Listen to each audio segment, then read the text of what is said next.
One thing we're going to be demanding is we're going to কানাডাকে যুক্তরাষ্ট্রের 51তম অঙ্গরাজ্য ও দেশটির সাবেক প্রধানমন্ত্রী জাস্টিন ট্রুডোকে গভর্নর বানানোর হুমকি দেন মার্কিন প্রেসিডেন্ট ডোনাল্ড ট্রাম্প। এতে অস্থিরতা দেখা দিলে পদত্যাগে বাধ্য হন ট্রুডো। তার পদে বসেই লিবারেল পার্টির মার্ক কার্নি ট্রাম্পের হুমকির বিরুদ্ধে নেন কঠোর অবস্থান। সোমবারের জাতীয় নির্বাচনে সেই অবস্থান তিনি ধরে রাখতে পারবেন কিনা এ নিয়ে চলছে চুলচেরা বিশ্লেষণ।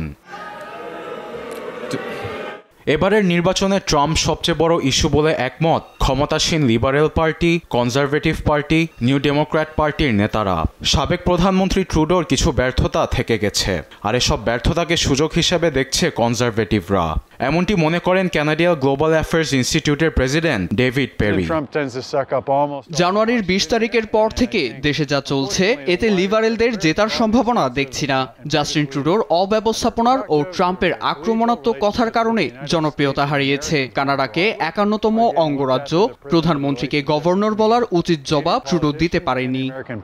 সিটিভি নিউজ গ্লোবের সর্বশেষ জরিপ বলছে ক্ষমতাসীন লিবারেল পার্টি 42.9%, কনজারভেটিভ পার্টি 39.3% ও নিউ ডেমোক্রেটিক পার্টির 7.2% ক্যানাডিয়ানদের সমর্থন আছে। তবে লিবারেল ও কনজারভেটিভ পার্টির মধ্যে 5.6 ব্যবধান থাকলেও তা বুধবার যে থেকে 3.6%।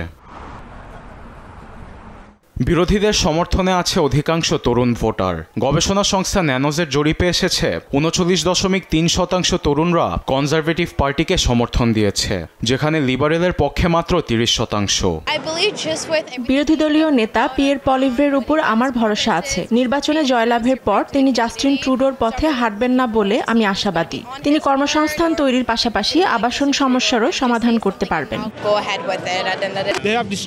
গেল 10 বছরে লিবারেলরা কানাডাকে শেষ করে দিয়েছে। নিত্যপণ্য থেকে শুরু করে বাড়ি ভাড়া, তেল, গ্যাস সবকিছুর দাম আকাশ ছোঁয়া। এমন পরিস্থিতিতে দেশ বসবাসের অযোগ্য হয়ে পড়েছে। এজন্য আমি কনজারভেটিভদের ভোট দেব।